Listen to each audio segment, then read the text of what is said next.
Nursing students को exam का डर क्यों होता है? अगर आप मेल या फीमेल हैं और नर्सिंग के डिग्री प्रोग्राम में दाखिला लेना है या ले लिया है, तो आज की वीडियो आप स्टूडेंट के लिए बहुत ही अहम होगी, जिसमें हम नर्सिंग स्टूडेंट्स को एग्ज़ाम का जो डर होता है उसके बारे में डिफरेंट पॉइंट्स के अंदर शेयरिंग करेंगे। पहला पॉइंट, नर्सिंग स्टूडेंट को एग्ज़ाम का डर क्यों होता है। उसमें जो सबसे पहले बात आ जाती है, जो सबसे पहले जिस मसले का सामना करना पड़ता है, जो मसला स्टूडेंट के लिए होता है, heavy syllabus in very limited time.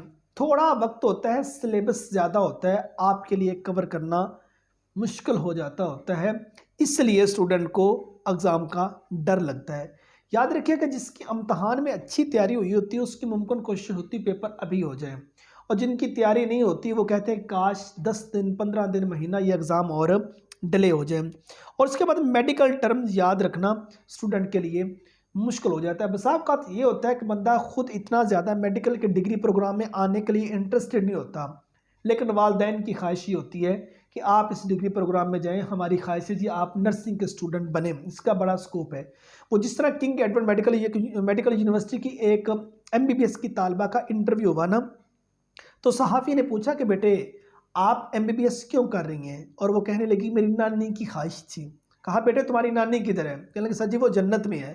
फरमाया तू दोज़ख में है। कि जनाब जी ख्वाहिश नानी की है MBBS करना, तो नानी करती है ना। मैं सिंपली एक बात करता हूँ, खुदारा अगर वालदैन ये वीडियो देख रहे हैं, एक बार बच्चों को पास बिठा के पूछ ले आपका ज़ौक़ और शौक़ क्या है, अपनी मर्ज़ी उन पे थोपने की कोशिश ना कीजिए। नतीजा क्या निकलता है कि हमारा स्टूडेंट आगे जाके स्टक हो जाता है। फिर कल को लाइव में कहा जाता है बच्चा या बच्ची जी मेरी बात मानते नहीं, अपनी मन मर्जियाँ करते हैं, ये जनाब जी हथों निकल गई औलाद साढ़े, ठीक है ना। ये कल को फिर वालदैन से बातें सुनने को मिलती हैं। Practical file, log book, case study का प्रेशर होता है। उसके बाद हॉस्पिटल ड्यूटी के बाद स्टडी का टाइम नहीं बचता या टाइम बहुत ही कम होता है। और उसके बाद टीचर्स का strict marking system, student viva में सडन क्वेश्चन का फिर, और उसके बाद रिजल्ट डिले होने की टेंशन। सबसे पहला ये मसला होता है जो आपकी मतलब के क्लास के रिलेटेड है, जो आपकी स्टडी के रिलेटेड है, इसलिए स्टूडेंट एग्ज़ाम से डर रहे होते हैं। और उसके बाद स्टडी प्रेशर रियलिटी, वो क्या है, एक सब्जेक्ट नहीं मल्टीपल सब्जेक्ट एक साथ उनकी तैयारी करना पड़ती है। और उसके बाद अनाटमी है, इस जैसे जो दीगर सब्जेक्ट्स हैं, और वो बसावकत स्टूडेंट के लिए याद करना मुश्किल हो जाते हैं। रट्टा प्लस कॉन्सेप्ट दोनों मैनेज करना मुश्किल हो जाता है। अगर कॉन्सेप्ट के साथ आप पढ़ेंगे तो इतना वक्त नहीं होता है, फिर स्टूडेंट रट्टा लगाने की कोशिश करते हैं, और वाइवे के अंदर जो रट्टा है वो काम नहीं देता, वहाँ जो कॉन्सेप्ट होते हैं वही काम आते हैं। और उसके बाद नाइट स्टडी रूटीन से जो हेल्थ है वो भी डिस्टर्ब हो जाती होती है। एक स्टूडेंट है, नाइट उसने ड्यूटी की है और उसके बाद उसने पढ़ना है, या डे टाइम ड्यूटी की है और नाइट स्टडी करनी है, थकन है। अगर आप मेंटली तौर पर, फिजिकली तौर पर आप फिट हैं तो आप मेंटली तौर पर भी फिट हैं। तो फिजिकली थकन बहुत ज़्यादा है तो मेंटली थकन होगी तो चीज़ें याद नहीं हो पाएंगी। और उसके बाद प्रैक्टिकल एंड वाइवे का डर, प्रैक्टिकल का डर होता है, वाइवे का डर होता है। जो चीज़ें उन्होंने साहब का तो कहते हैं कि जनाब इस चीज़ का प्रैक्टिकल कीजिए, अगर सही से तैयारी नहीं की होगी, प्रैक्टिस नहीं की होगी तो मसला बनेगा। और उसके बाद वाइवे का डर होता है कि पता नहीं कौन सी चीज़ पूछी जाती है, क्या पूछते हैं, मुझे आता है नहीं आता, मुझे कितने नंबर मिलेंगे, ये सारी चीज़ें जब मिक्स हो जाती हैं तो स्टूडेंट के लिए मसले बन जाते हैं। पेशेंट के सामने मिस्टेक का डर मतलब कि, और उसके बाद जो मुख्तलिफ आलात नर्सिंग के दौरान इस्तेमाल हो रहे होते हैं उनके नेम पूछे जाते हैं। टीचर का क्वेश्चन में ब्लैंक हो जाना, टीचर के सामने क्वेश्चन आए, वो क्वेश्चन ऐसा पूछे और फ़ौरन से माइंडली तौर पर बंदा ब्लैंक हो जाए, ये भी इंसान के लिए मसला है। फाइल कंप्लीट ना हो तो जो मार्क्स हैं वो कट हो जाते हैं, ये भी डर होता है।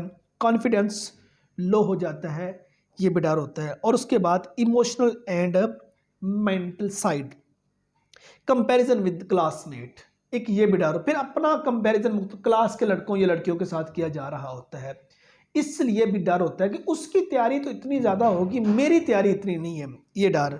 और उसके बाद फैमिली एक्सपेक्टेशन का प्रेशर, और जो फैमिली होती है उस उनकी जो तरजीहात होती हैं या उनकी जो उम्मीदें होती हैं वो बहुत ज़्यादा होती हैं कि जनाब ये भी करे ये भी करे, हत्ता कि ये नहीं जान पाते इसने स्टडी के साथ साथ अपनी असाइनमेंट्स वो काम भी करना होता है, इसने ड्यूटी भी करना होती है और वक्त होता है वो सभी के पास यही मतलब कि 24 घंटे ही होता है, ठीक है ना, या सभी के पास जो वक्त है ना वो 12 घंटे ही है, तो उसके अंदर उसने काम करना है, ठीक है। उसके बाद ये स्टूडेंट्स जो हमारा आ जाता है ओवर थिंकिंग आ जाता है, सॉरी फेल होने का डर, ये डर, और उसके बाद ओवर थिंकिंग है, ये चीज़ें इंसान को अच्छा खासा डिस्टर्ब करती हैं, फिर जी नहीं चाहता कि बंदा अपने एग्ज़ाम दे ले। नर्सिंग स्टूडेंट एग्ज़ाम के डर को कैसे कंट्रोल करें। अब पहले तो हमने वो सारी रीज़न आपके सामने डिस्कस कर दी हैं। सिलेबस का उनको इशू होता है, उनके लिए मतलब आने जाने का इशू होता है, असाइनमेंट का इशू होता है, वाइवे का इशू होता है, टीचर के रवैये का इशू होता है, ठीक है ना, प्रैक्टिकल का इशू होता है, वो सारी चीज़ें डिस्कस की।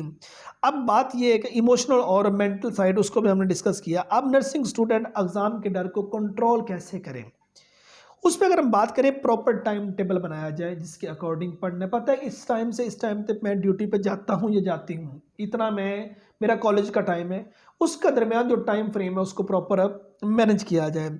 और उसके बाद स्मॉल गोल सेट, छोटे छोटे जो अपने गोल हैं वो सेट किए जाएँ, और उसके बाद रट्टा नहीं कॉन्सेप्ट को समझने की कोशिश करनी है, ग्रुप स्टडी करने की कोशिश कीजिए, एक बात करे दूसरा बात करे तीसरा चौथा, और उसके बाद इस तरह बात बड़ी आसानी के साथ याद हो जाती होती है। पास्ट पेपर सॉल्व करने की कोशिश कीजिए कि लास्ट टाइम जो पेपर आए उनसे पता चल जाता है कि मेरी तैयारी कितनी है, या क्लास में जो चीज़ें पढ़ाई जा रही है उसमें मुझे कितनी याद हो जाती होती हैं।